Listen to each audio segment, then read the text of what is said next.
Hi வணக்கங்க. என் பேர் ஷாஹின். நான் என்னோடய யூடியூப் சேனலில் வந்து என்னோடய ஸ்பிரிச்சுவல் ஜேர்னி பற்றி தான் ஷேர் பண்ணிகிட்ருக்கேன். Welcome to inner piece hub YouTube channel. So இன்றைக்கி நம்ம வந்து ஒரு புக் ரிவ்யூ தான் பார்க்க போகிறோம். ஸோ நான் படித்தது அந்த செல்ஃப் ஹெல்ப் புக்கில் ரொம்பவே ஸ்பெஷலான ஒரு புக்குன்னு சொல்லலாம். So you got this. So the art of loving your self அப்படிங்கிற புக்கு தான். இது ரொம்ப அற்புதமான ஒரு புத்தகம் தான். ஸோ அந்த செல்ஃப் லவ் அதை பற்றி தான் இதில் வந்து ரொம்ப இம்பார்ட்டண்ட்டாக கொடுத்து வச்சுருப்பாங்க. ஸோ பல தருணங்களில் வந்து நம்மளை மறந்துட்டுருப்போம். அந்த செல்ஃப் லவ் அப்படிங்கிறது நமக்கு தெரியாமல் ஸோ மற்றவங்க மேலே இம்பார்ட்டன்ஸ் கொடுத்துட்டு மற்றவங்கள கேர் பண்ணிக்கிட்டு ஸோ அப்படி தான் நம்ம இருக்கிறதுனால நம்மளுடைய செல்ஃப் லவ் அப்படிங்கிறது அந்த செல்ஃபை வந்து நம்ம மறந்துட்டு தான் நம்ம வாழ்ந்துட்டுருக்கோம் அப்படிங்கிறத ரொம்ப அழகாக இதில் சொல்லியிருப்பாங்க. So part of self discover.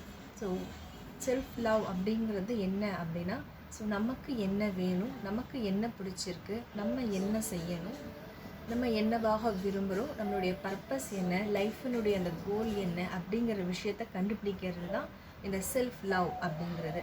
So just அந்த பேம்பரிங்னு சொல்லக்கூடிய அந்த வெளிப்புற தோற்றத்துக்காக நம்ம எடுத்துக்கக்கூடிய அந்த இம்பார்ட்டன்ஸை விடையும் ஸோ அந்த நம்மளுடைய மென்டல் ஹெல்த்துக்காக நம்ம வந்து ரொம்பவே இம்பார்ட்டன்ஸ் கொடுக்கணும் அப்படிங்கிறது சொல்கிறாங்க. ஸோ இதில் வந்து அந்த ஃபைண்டிங் த பர்பஸ் அதுதான் அந்த செல்ஃப் லவ்வாக அவங்க சொல்கிறாங்க. ஸோ தனியாக போயிட்டு அந்த சொசைட்டியை ஃபேஸ் பண்ணுங்கள். ஸோ ஃப்ரெண்ட்ஸ், ஃபேமிலி, உங்கள் பெட்ஸோட நீங்கள் வெளியே போகிறத காட்டிலுமே தனியாக போயிட்டு அந்த இண்டிவிஜுவலாக அந்த சிச்சுவேஷன்ஸை நீங்கள் எப்படி ஃபேஸ் பண்ணுறீங்க, எப்படி ஒரு ப்ராப்ளம்ஸை நீங்கள் சால்வ் பண்ணுறீங்க அப்படிங்கிறது தான் இங்கே இம்பார்ட்டண்ட் அப்படிங்கிறது சொல்கிறாங்க. ஸோ நம்மளை நிறைய தருணங்களை ஓவர் கமிட்மெண்ட்ஸ் கொடுக்க வாய்ப்பு இருக்குது.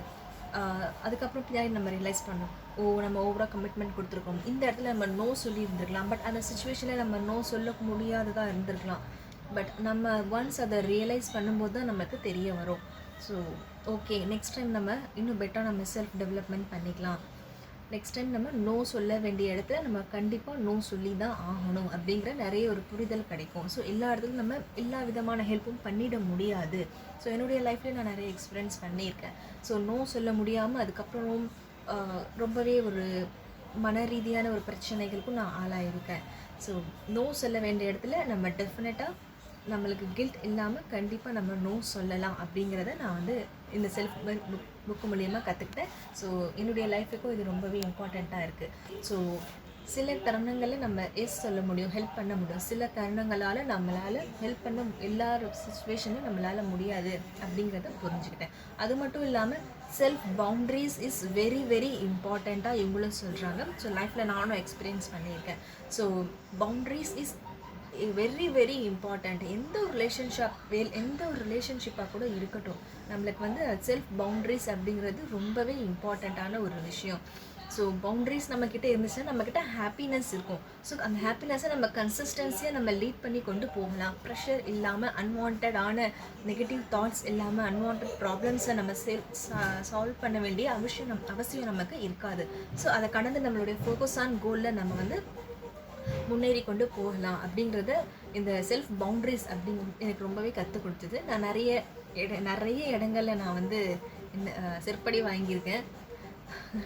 ஸோ அந்த செல்ஃப் பவுண்ட்ரிஸ்ங்கிறது இல்லாததுனால தான் நிறைய பிரச்சனைகளை ஃபேஸ் பண்ணியிருக்கேன்னு சொல்ல வரேன். நிறைய டிப்ரெஷன் நான் போயிருக்கேன். ஸோ அதுக்கப்புறம் அதான் வாழ்க்கையில் அந்த எக்ஸ்பீரியன்ஸ் பண்ணதுக்கப்புறம் அந்த செல்ஃப் பவுண்ட்ரிஸ் அப்படிங்கிறது ரொம்பவே இம்பார்ட்டன்ட்ங்கிறது ரொம்ப பெரிய ஒரு பாடமாகவும் நான் கற்றுருக்கேன் என்னுடைய லைஃப்பில். ஸோ யாராக இருந்தாலுமே சரி, ஃப்ரெண்ட்ஸ் அண்ட் ஃபேமிலி யாராக இருந்தாலுமே, ஈவன் தோ கொலீக்ஸாக இருந்தாலுமே சரி, so self boundaries is very important. So அது நம்மளுடைய மன உளைச்சல்லேருந்து நம்மளுக்கு அது காப்பாற்றும், நம்மளுடைய ஃபோக்கஸ் ஆன் கோலில் வந்து அதை நம்மளை கொண்டு போகும், டிஸ்ட்ராக்ஷன்ஸ் ஆகாமல் இருக்கும். அதனாலுமே நம்மளோட ப்ரொடக்டிவிட்டி அந்த டேங்கிறது ரொம்பவே பர்பஸ்ஃபுல்லாக இருக்கும். ஸோ ஒன்ஸ் நம்மளுக்கு அந்த செல்ஃப் பவுண்ட்ரிஸ் இல்லைன்னும் போது எல்லாமே நம்மளுக்கு வந்து அடிப்படுது. அந்த டே ஃபுல்லாகவுமே நம்ம வந்து ஆக்குப்பைடாக இல்லாமல் அன்வான்ட் தாட்ஸ் அதையே நம்ம கீப் திங்கிங் பண்ணி, ஓவர் திங்கிங் பண்ணி, ஆன்சைட்டி, டிப்ரெஷன், ஸோ ஒரு நெகட்டிவ் தாட்ஸ், ஒரு டார்க்னஸை நம்ம உள்ளே அலோவ் பண்ணாவே அடுத்து அந்த நெகட்டிவ் தாட்ஸ், அந்த டார்க்னஸ்க்கு வந்து அழகாக நம்ம கண்ணு முன்னாடி நம்ம கொண்டு வந்து காட்டுங்கிறது நிறைய இதுக்கு முன்னாடி அந்த ப்ரீவியஸ் வீடியோஸில் நான் சொல்லியிருக்கேன்.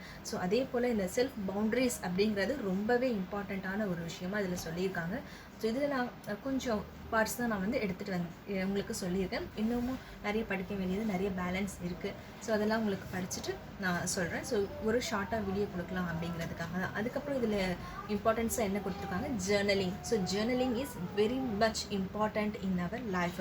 ஸோ நம்மளுடைய கோலை ட்ராக் பண்ணுறதுக்காக இருக்கலாம், இல்லை நம்மளுடைய கோலை சீக்கிரமாக அச்சீவ் பண்ணணுங்கிறதுனாலுமே சரி, இல்லை அந்த அன்வான்ட் தாட்ஸை நம்ம வந்து குயிக்காக ரிமூவ் பண்ணணும் அப்படின்னாலுமே சரி, இந்த ஜேர்னலிங் வந்து ரொம்பவே ஹெல்ப்ஃபுல்லாக இருக்குது. ஸோ நான் வந்து ஒரு 6 இயர்ஸாகவே நான் வந்து ஜேர்னலிங் பண்ணிக்கிட்டு தான் இருக்கேன். ஸோ எழுதுறதா இருக்கட்டும், ரொம்ப ஷார்ட்டாக தான் எழுதுவேன். சம்டைம்ஸ் 1 லைன் இல்லை 2 லைன், நம்மளுடைய அந்த டே, எண்ட் ஆஃப் த டே இல்லை பிகினிங் ஆஃப் த டே நம்மளுடைய மைண்ட் எப்படி இருக்குது அதான் நம்ம அதில் எழுத போகிறோம். வேறு எதுவுமே பெருசாக சொந்த கதை சோக கதை எழுதணுங்கிற அவசியம் இல்லை. நம்மளுடைய அந்த மைண்டு தான், அந்த மைண்டை நம்ம கீப் ட்ராக்கிங் பண்ண ஸோ நம்மளுக்கு அந்த ஜேர்னலிங்கிறது ரொம்ப ஒரு ஹெல்ப்ஃபுல்லாக இருக்கும். ஸோ பின்னாடி நம்ம எடுத்து பார்க்கும்போது ஸோ நம்மளுடைய அந்த கோல் எப்படி இருக்குது, நம்மளுடைய கன்சிஸ்டன்சி எப்படி இருக்குது, ஒவ்வொரு நாளும் நம்மளுடைய மனநிலைமை எப்படி இருக்குது அப்படிங்கிறத அதை ட்ராக் பண்ணுறதுக்கான ஒரு ஹெல்ப்ஃபுல்லாகவும் இருக்குது. ஸோ ஜேர்னலிங் என்னுடைய பர்சனல் லைஃப்லேயும் சரி ரொம்பவே ஹெல்ப்ஃபுல்லாக இருக்குது.